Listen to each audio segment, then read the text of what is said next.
turma do primeiro ano, continuando nossos estudos programados para simulado e prova da terceira unidade. Estamos na quarta aula da terceira unidade e continuando o assunto sobre redação oficial. Hoje nós vamos relembrar algumas informações importantes sobre qualidade da redação e tratamento e fecho, certo? Trabalhar esses tópicos com vocês para compreender melhor a utilização deles nos fechos e as formas de tratamento a depender da função e carga, certo? Então vamos lá. Redação oficial, né? Lembrem-se, não é, que ele tem a qualidade de ser impessoal, né? Ter a clareza, ser uniformidade, concisão e uso de uma linguagem formal. Tem que lembrar esses conceitos que foram passados na primeira aula. Né? Então, aí vocês vão ver, ó, a uniformidade nas comunicações oficiais, né? Há sempre um único comunicador, que eu já falei para vocês, né? Tem um receptor das comunicações, que é esse próprio o serviço público, e tem a intenção de transmitir uma informação de forma única, não é? Transparente para o público. A impessoalidade, como eu já tinha informado a vocês, é a comunicação sem traços da individualidade da pessoa, do servidor público, certo?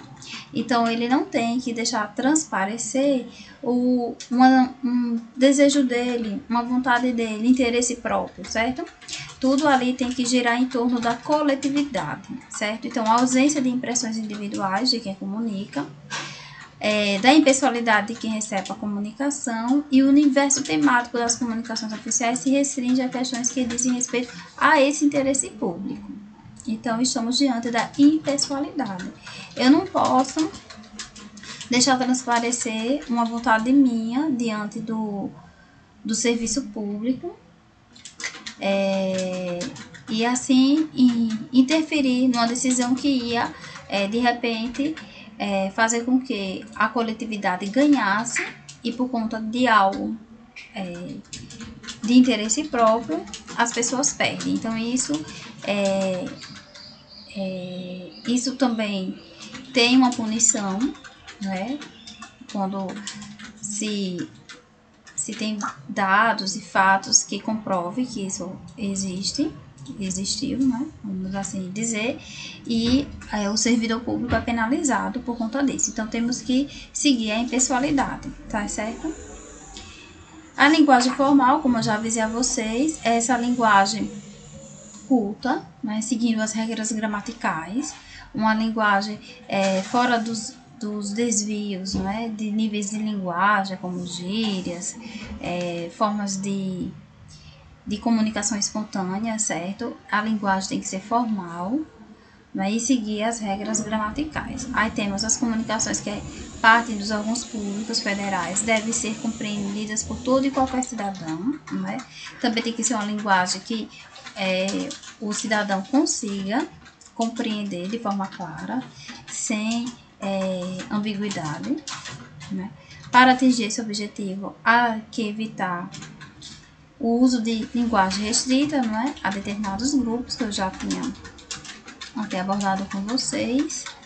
A concisão, como eu já disse, eliminar todas as formas redundantes, né? E deixar comunicar aquela informação de forma com menos palavras, mas que consiga transmitir a informação completa, certo? Agora, nós vamos relembrar aí os pronomes de tratamento, certo? Nós temos aqui a divisão dos poderes, né? Temos 3 poderes, como legislativo, executivo e judiciário. Então, para essa situação, vocês devem utilizar o pronome de tratamento Vossa Excelência. Pensou nos 3 poderes, vocês já vão dizer assim, se esse cargo se refere ao legislativo, Vossa Excelência, se refere ao executivo, Vossa Excelência, se é ao judiciário, Vossa Excelência. Então, ficou claro. Aí, se tiver alguma questão mencionando isso, vocês logo vão associar 3 poderes, então eu trabalho o Vossa Excelência, certo? Olha, concordância com pronomes de tratamento, né? O verbo concorda com o pronome substantivo que integra a locução como seu núcleo sintático. Né? Vejam só o exemplo. Vossa Senhoria nomeará o substituto. Vossa Excelência conhece o assunto, certo? Aí, da mesma forma, os pronomes possessivos referidos a pronomes de tratamento são sempre os da terceira pessoa, né? Então, você tem que utilizar o da terceira pessoa. Vossa Senhoria nomeará seu substituto e não vosso e vosso, certo? Assim, se nosso interlocutor for homem, o correto é assim. Vossa Excelência está atarefado. Vossa Senhoria deve estar satisfeita. Se for mulher, Vossa Excelência está atarefada. Vossa Senhoria deve estar satisfeita. Tem uma figura de linguagem sintática, não é? Que é silepse de gênero, número de pessoa. Revisem para vocês perceberem também que às vezes ocorre uma falha sintática, não é? Que aí, no caso, a gente utiliza como uma figura de linguagem de silepse.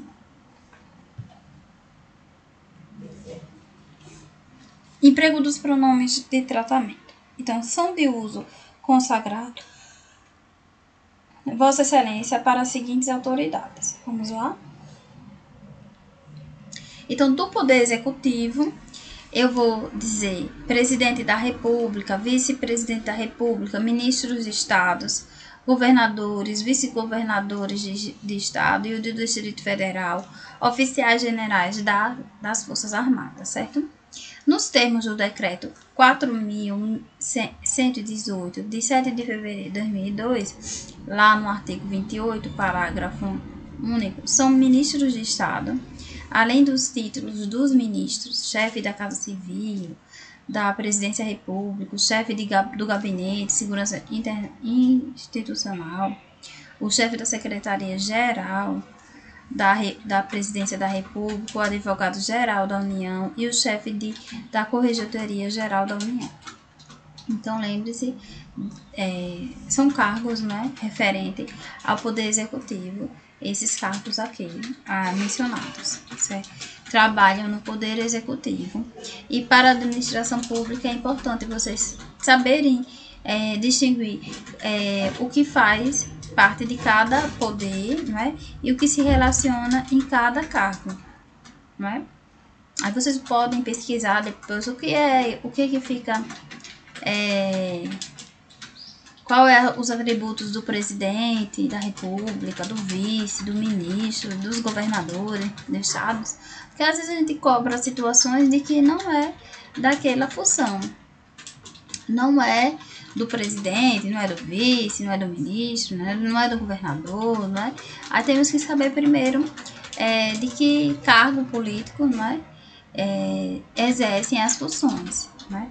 E às vezes a gente acaba cobrando tudo do governador, às vezes depende primeiro da Câmara, não é? Então temos que saber disso primeiro. Dos embaixadores, nós temos secretários executivos de ministro e demais ocupantes de cargo de natureza especial, secretários de Estado do governo estadual, prefeitos municipais.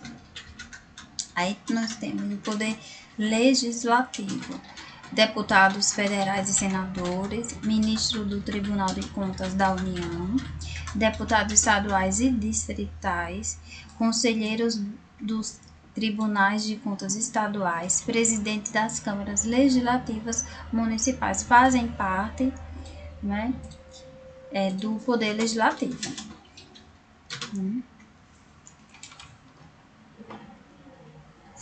Do poder judiciário, nós temos o ministro dos tribunais superiores, membros de tribunais, juízes, né, autoridades da justiça militar.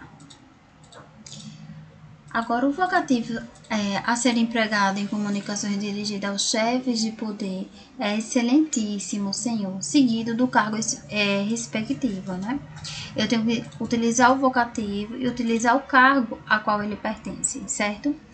Se eu for enviar uma comunicação, né? Enviar um comunicado ao presidente. Excelentíssimo senhor presidente da República. Excelentíssimo senhor presidente do Congresso Nacional. Excelentíssimo senhor presidente do Supremo Tribunal Federal. Aí eu utilizo o excelentíssimo.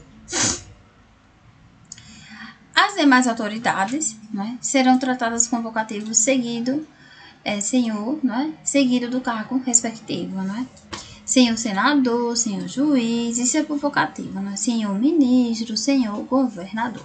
Trata aí uma forma respeitosa, né? Um tratamento cordial, né? O qual é diferente de você falar com seu colega, com seu vizinho, não é? Você tem que tratar com o respeito o qual essa pessoa, né, está sendo... No caso, a comunicação, quando é realizada, ela trabalha com a forma respeitosa, né? Então, você não vê aquela pessoa somente como um cidadão, mas sim como aquele cidadão que representa um cargo, tem autoridade e deve manter esse respeito, né? Então, eu não posso tratar o juiz da mesma forma que trato o meu colega, né? No caso aqui, gente, não é discriminando, não é fazendo diferença, mas é só de tratamento cordial, certo? No caso, quando se manda um comunicado. Quando se trata de um comunicado, é óbvio que um documento oficial, ele tem que ser formal, como nós já vimos, né, em pessoalidade. Então, eu não posso, eu não gosto daquele juiz, então eu vou evitar ao máximo de mandar uma comunicação para ele. Mas se eu fizer isso, eu vou estar prejudicando a coletividade. Então, no trabalho, no serviço público, isso independente também do serviço público, também em um órgão particular, né? Vocês também devem priorizar o que é coletivo e não ter interesse próprio, certo? Então, aqui, ó, senhor, né? Senador, senhor juiz, senhor ministro, senhor governador.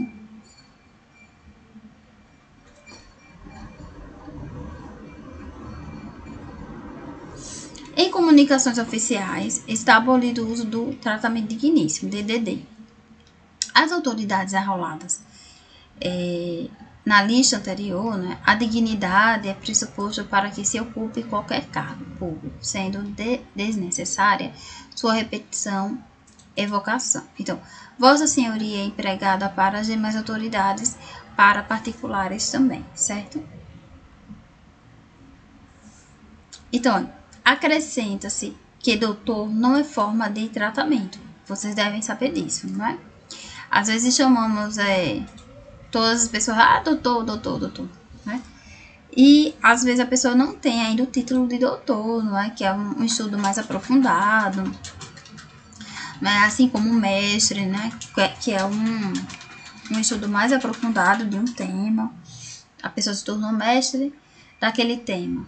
Doutor, né, também é um título acadêmico. E estuda-se para conseguir o título, certo? E não é essa a forma de tratamento, tá bom? É um título.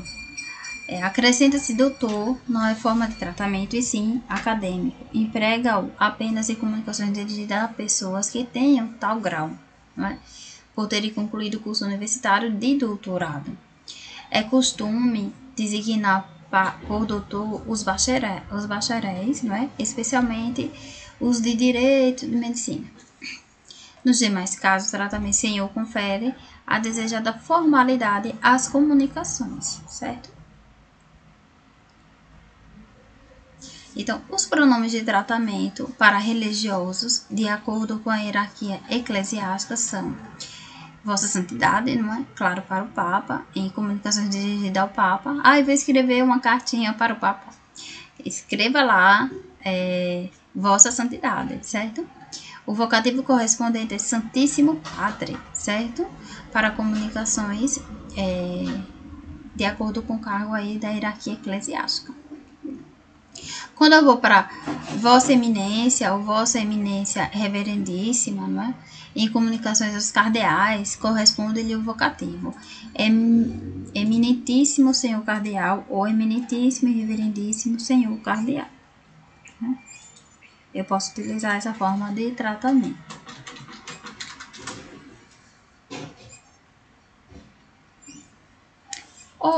Aqui tem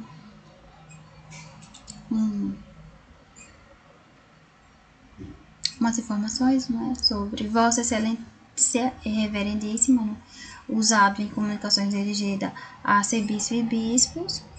Aí o outro, Vossa Reverendíssima, Vossa Reverendíssima, para monsenhores, cônegos e superiores religiosos. E Vossa Reverência, empregado para sacerdotes, clérigos e demais religiosos. Que eu posso utilizar essa forma de tratamento. E vejam que essas formas de tratamento estão atreladas ao cargo ao qual a pessoa ocupa, né? Então, qualquer comunicação eu tenho que saber que cargo a pessoa ocupa, que cargo a pessoa está, o que a pessoa faz.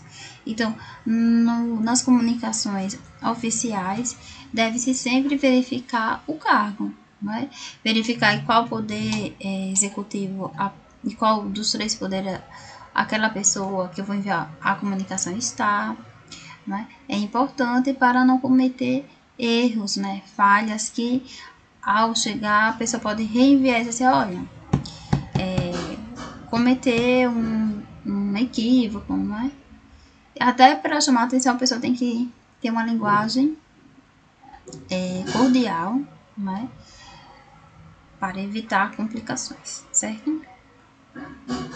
Então, fechos para comunicações. Nós temos, não é? Lá, o último, na hora da despedida, não é? Tem o fecho também da comunicação. Veja que nós estamos trabalhando. Nós estudamos na aula passada as formas, não é? De organização do ofício, do memorando, do parecer, da ata. E nós vimos como se inicia esse documento. Como se iniciam esses documentos, não é? Então, vocês viram lá o ofício, né? Tem que começar o número, a data, né? Tem que dizer o local, né? O cargo, essas, de onde, de qual local, né? Vem aquele ofício e o destinatário, né? Se for enviar a comunicação pelos correios, né? Ou de outra forma que você tem que enviar, então tem que fazer o envelope. A envelope vocês vão colocar o remetente, né? E destinatário, normal. Aí nós temos atenciosamente autoridades de mesma hierarquia ou de hierarquia inferior. Aí eu sou secretária do departamento X. Eu vou mandar uma comunicação também para a secretária do departamento Y. Então, eu coloco lá atenciosamente o final, né? Quando eu trabalho com superiores, inclusive para o presidente da República, eu já utilizo o outro fecho, que é respeitosamente, certo? Mas de mesma função, né, ou inferior, eu utilizo o fecho de atenciosamente, certo? Facinho, né? Bem fácil.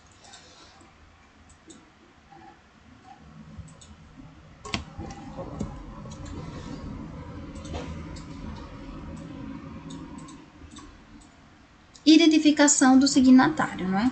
Excluídas as comunicações assinadas pelo presidente da República, todas as demais comunicações oficiais devem trazer o nome e o cargo da autoridade que as expede, abaixo do local e sua assinatura. Importante, tem que ter a assinatura, certo? A forma da identificação deve ser a seguinte: espaço para assinatura, nome, chefe da Secretaria-Geral da República, espaço para assinatura, nome do ministro do Estado, né? Então tem que ter o espaço. Coloca embaixo, né? Óbvio, o cargo, né? E em cima deixa a linhazinha para a pessoa assinar. O ofício, né?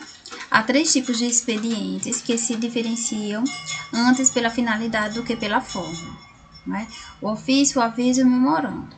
E até nós já trabalhamos os 3 na aula passada, né? Revisa lá para relembrar as formas.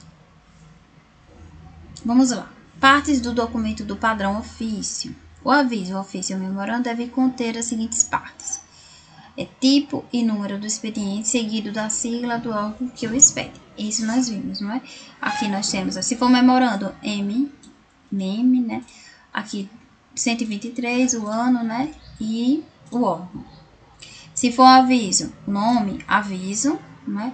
O número desse aviso, o ano e o órgão que está expedido. O ofício, né? Ponto, o número, o ano e o órgão que está expedindo. Isso lá em cima, não é?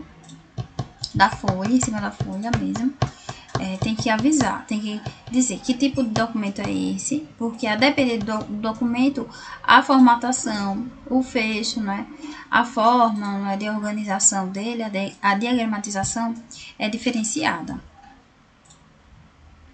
Vamos lá. Local e data em que foi assinado por extenso com alinhamento à direita.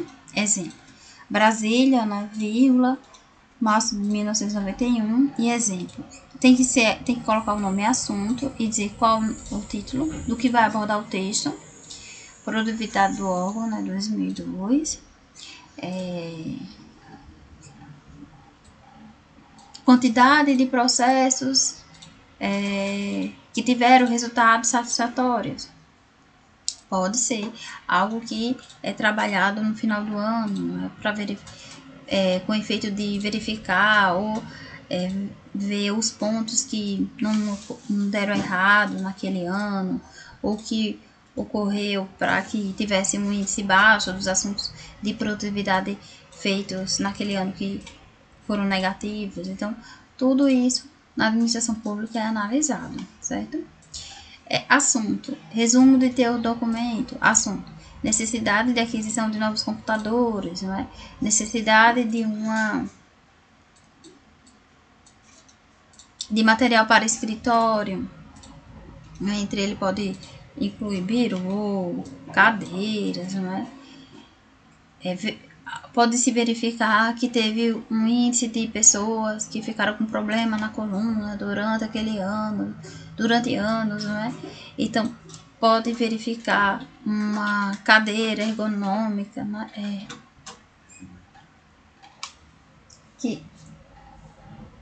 Uma cadeira que possa evitar esses problemas, né? E assim evitar que mais servidores se afastem por problemas de saúde, né, referente à coluna.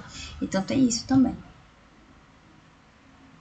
Nós temos o destinatário, né, que é cargo da pessoa a quem é dirigida a comunicação. No caso do ofício, deve ser incluído também o endereço. Texto: nos casos em que não for de mero encaminhamento de documento, o expediente deve conter a seguinte estrutura, né? Introdução, né? Que se confunde com o parágrafo da abertura, na qual é apresentado o assunto que motiva a comunicação.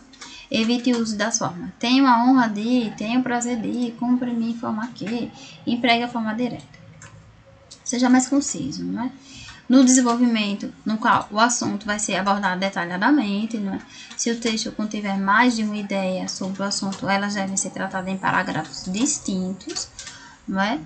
E o que confere maior clareza à exposição.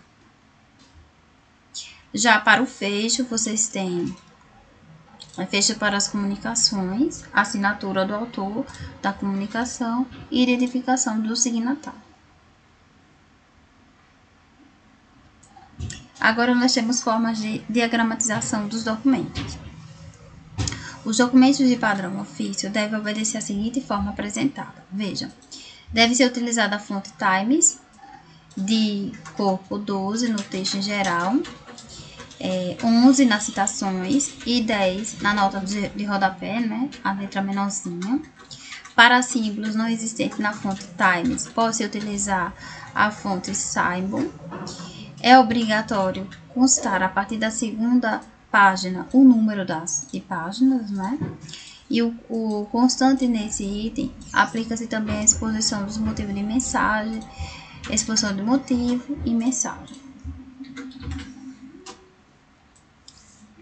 Dos ofícios, memorando e anexos deste poderão ser impressos em ambas as faces do papel. Neste caso, as margens esquerda e direita terão as distâncias invertidas nas páginas para e margem espelho. O início de cada parágrafo do texto deve ter 2,5 centímetros de distância à margem esquerda, né? E o campo destinado à margem lateral esquerda terá o quê? 3 de largura, certo? 2,5, 3, 3. O campo destinatário à margem lateral direita é de 1,5. Então, tem que seguir também essa diagramatização na folha, certo?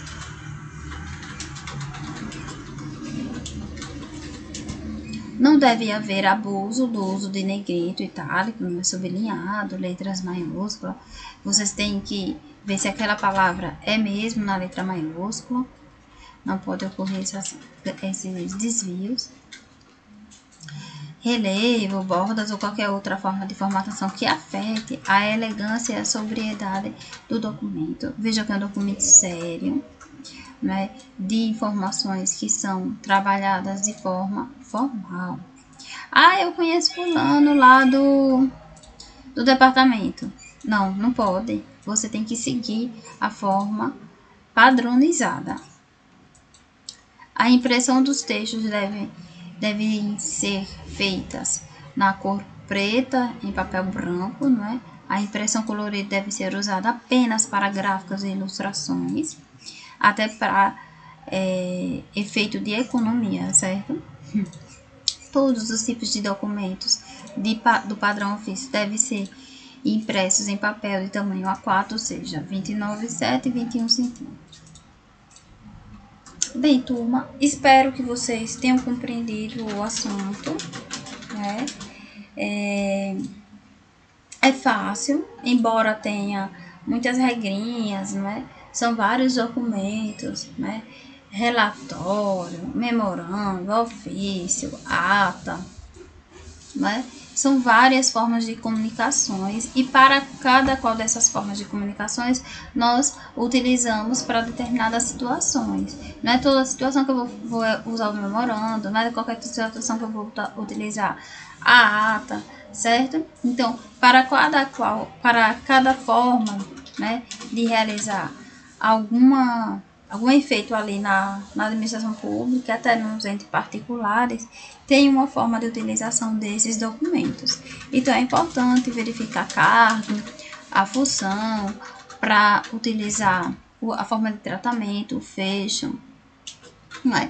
E lembrar também das qualidades da redação oficial, para que, na hora de produzir o texto, ali o corpo do texto, o desenvolvimento, vocês não se atrapalhem, certo? Espero que tenham compreendido. Então, até a nossa próxima aula.